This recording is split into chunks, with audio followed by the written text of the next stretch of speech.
Bueno, agradecemos vía telefónica la presencia del magistrado Eduardo Farías Gasca, quien es el magistrado ahí en la ciudad de, bueno, para Baja California Sur, por supuesto. Y pues la pregunta obligada, magistrado, esto que surgió y que se aprobó 8 votos contra 3 en la Suprema Corte de Justicia para dar entrada a esta consulta, parece que pues sacó de sus casillas a varios, ¿no? Entre ellos está pues el presidente del Senado, Gerardo Fernández Noroña, dijo que los iba a proponer para que se les estableciera un juicio político a los ministros. El mismo coordinador de la bancada de Morena, o más bien de la Cámara de Diputados, Ricardo Monreal, que también dijo que era un desastre, que era una violación a la Constitución. Y bueno, y también la misma presidenta Claudia Sheinbaum, dijo que era un golpe aguado y no de Estado y que era una provocación. ¿Qué dice todo esto? Y gracias, antes que nada, buenas tardes y gracias por tomar la llamada. Buenas tardes a toda tu audiencia. Me voy a tratar así de explicarlo como siempre explico para que, dejarlo al alcance de toda la audiencia. Mira, sucede que una ley, cuando surge cualquier ley, la función normal, natural, primordial, primigenia de la Suprema Corte es revisar si esa ley cumple con la Constitución, si no va más allá de la Constitución. ¿Qué sucede aquí? Que por razones de la sobrerepresentación no se ha podido promover una acción de inconstitucionalidad por las partes que pudieran hacerlo, diputados, senadores de oposición. La Comisión Nacional de Derechos Humanos dijo: yo no la voy a promover, por razones obvias, ¿no? Que ha sucedido con la comisión, está nulificado.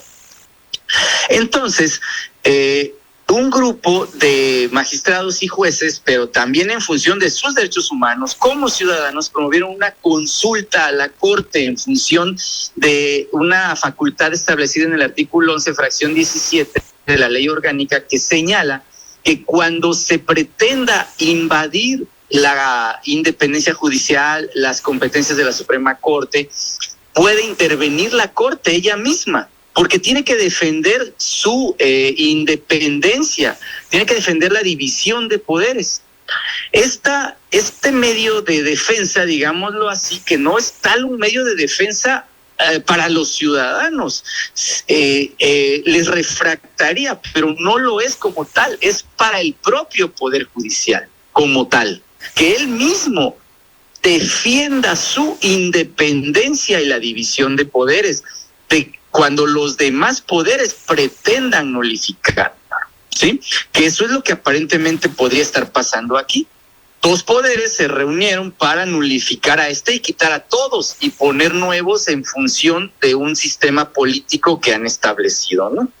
Entonces, se hizo una consulta para ver si podía admitirse a trámite esta consulta, a su vez, donde la Corte tiene que definir si los otros poderes están invadiendo la independencia judicial y la división de poderes. Y lo único que definió ahorita la Corte es: se admite a trámite esa promoción o esa consulta para ver si efectivamente los otros poderes están rompiendo la división de poderes y se están metiendo en la independencia judicial. Eso es lo que va a revisar la Corte. Si con este acto los otros poderes están invadiendo la independencia judicial. O sea, podría ser esto quizá una revisión de que el procedimiento fue indebido, y si es así, pues ellos lo repondrían, ¿no? No exactamente. ¿Qué pasa aquí? Esta consulta, porque, insisto, no se le puede llamar como tal medio de defensa, porque los medios de defensa son para las personas, para los actores políticos y demás. Pero este instrumento, digámoslo así, de protección de la independencia judicial y de la división de poderes, no se ha puesto en práctica muy pocas veces. Y una vez que la Corte entre a resolverlo, no sabemos si se va a referir al fondo o se va a referir al procedimiento. No sabemos qué va a estudiar, porque lo que la Corte tiene que verificar es si efectivamente hay una violación a la división de poderes. Y si sí la hay, si descubre que sí la hay, ¿cómo la va a resolver? No sabemos. Ella tendrá que definir si estudia forma, si estudia el procedimiento o si estudia el fondo, y ya lo sabremos en su momento. Y eso es lo que ha causado esta paranoia, como usted lo llamó, de los otros poderes, porque los otros poderes traen un discurso oficialista de ya no procede nada. En contra de esta reforma constitucional no procede nada porque yo lo digo.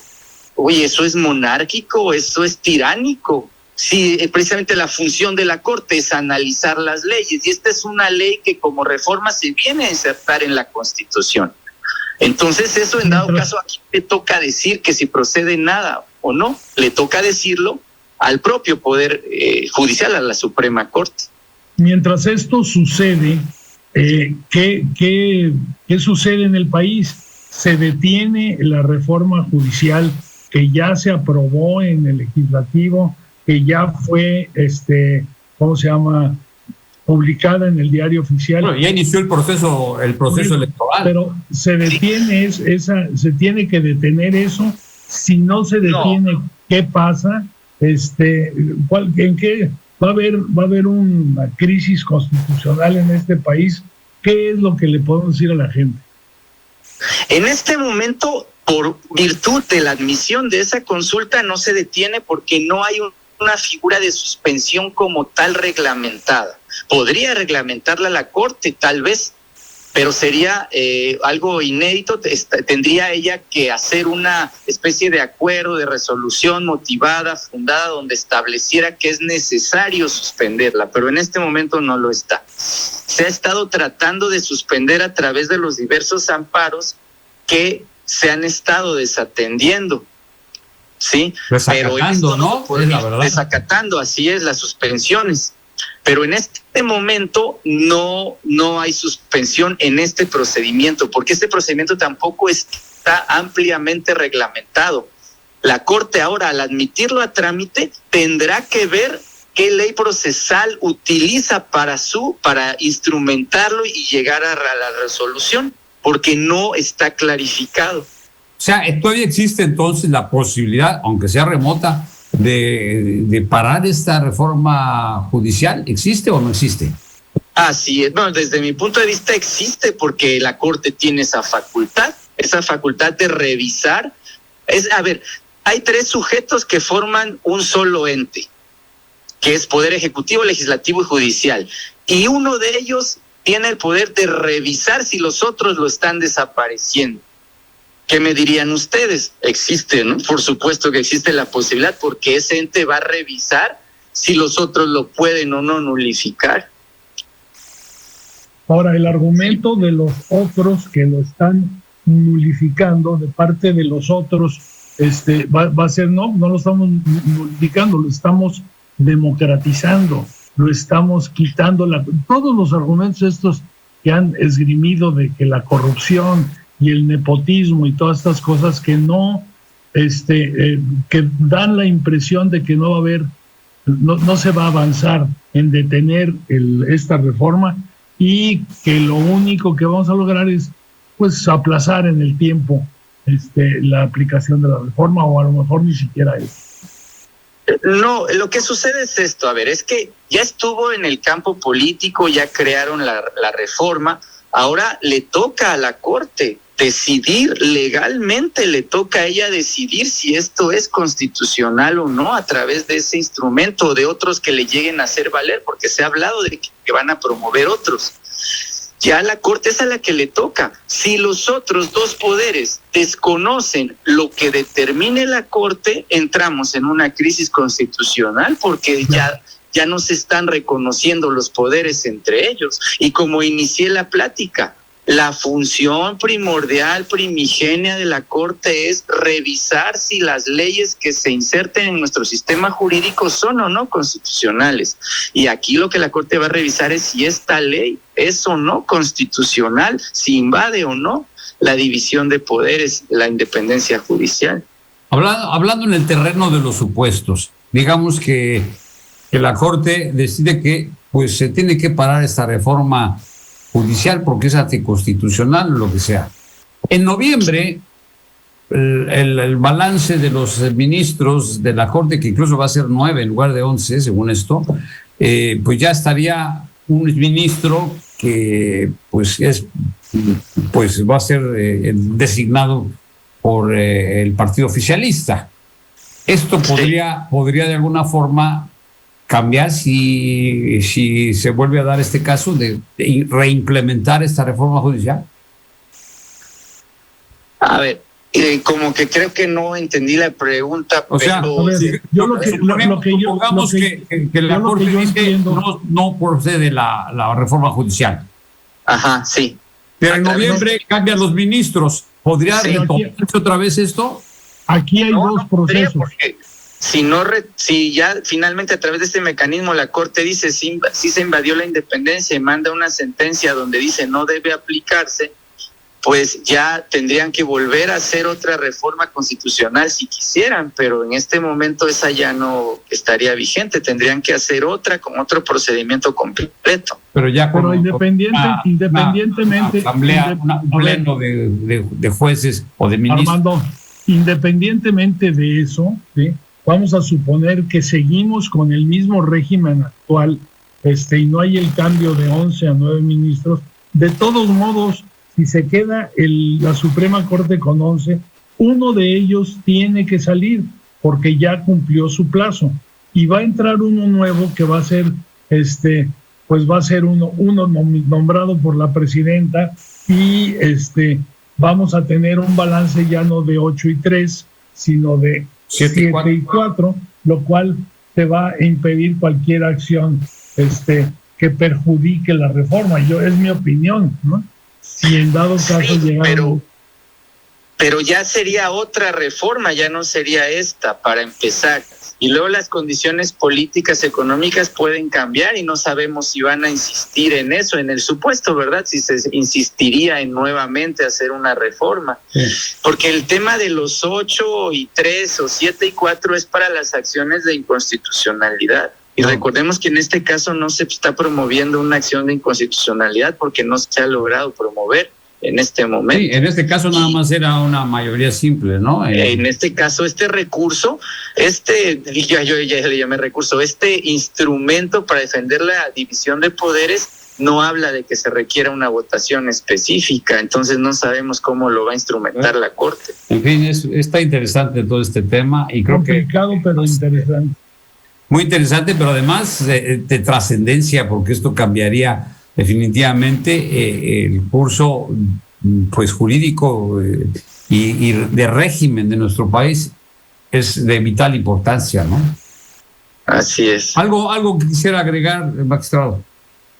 Pues lo único que yo quisiera agregar a tus radioescuchas es que se informen realmente qué beneficios y qué perjuicios trae esta reforma judicial, porque finalmente la lucha política, jurídica y demás va a continuar y es importante que sepan que el hecho de cambiar a jueces de estudios, jueces de carrera judicial por jueces políticos votados, realmente que analicen si eso da o no un beneficio a México cuando se necesite promover un amparo. Yo veía hoy un video de una persona que hablaba de esta reforma que se dio en la Ciudad de México para que ya no puedas rentar tus noches de una casa en una plataforma más de la mitad de las noches del año, no puedes ya rentar más de la mitad. Y una persona decía, oye, pues voy a tener que proveer un amparo. Y yo decía, sí, ándale, y ahora estos amparos, ¿quién los va a resolver? Jueces políticos que ya no serán realmente independientes y los candidatos los va a poner el Congreso de la Unión. Los jueces de hoy, los jueces federales que resuelven amparo, por eso han sido incómodos, porque no son jueces de consigna, son jueces totalmente independientes, que nadie nos puso, llegamos por estudios, ningún político nos dio la mano. Y ahora va a ser diferente. Entonces, ¿cómo le van a resolver esos jueces? Y eso, pues, finalmente va a impactar. Y ese es el tema. Yo decía en otro video que hice, decía, ahora todo tiene sentido, ¿verdad? ¿Por qué primero el Poder Judicial y ya después viene todo lo demás? Porque, pues, ya, ¿quién te va a defender cuando venga todo lo demás? Sí, la política va a predominar sobre la justicia. Así es. Gracias al magistrado del Tribunal Colegiado de Apelaciones del 26º Circuito aquí en Baja California Sur, en la ciudad de La Paz. Estaremos en contacto si nos sigues permitiendo, magistrado. Claro que sí, con mucho gusto. A las órdenes, un saludo a tu audiencia y a tu compañero que estaba ahí también. Gracias, hasta luego. Pues aquí está mi querido Tim.